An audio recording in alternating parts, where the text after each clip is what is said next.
Well, that's K through 12, but what about higher education? I'm glad you point that out. We spend a lot of time, as we did a moment ago, talking about the K through 12, but higher education is critical to our success as a city too. I'm very big on higher education. I sit on the boards of both a college and a graduate school, so I understand how important they are, and again, not only to the students involved, but also to the community. So I want to put a high priority on higher education too. We're the only major metropolitan area that does not have a Tier 1 research institution. Now that's fancy words for basically saying that we don't have a research institution that's recognized as one of the leaders in the nation. Again, we're the only metropolitan area.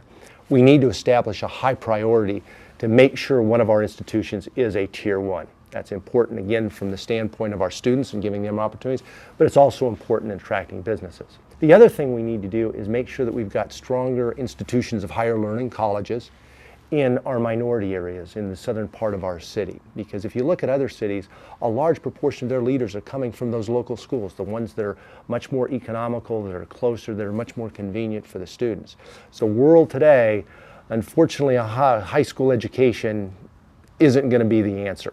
We've got to give people the opportunity to get those college degrees. Today, we have some opportunities. UNT has announced their campus and we're making progress in there. We have Paul Quinn.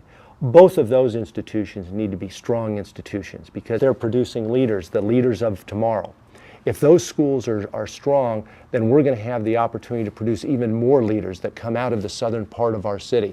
And that's going to be important for our city, but it's also important in those areas because it gives an economical, a convenient, a local option to get that college degree, which is becoming more important in today's world.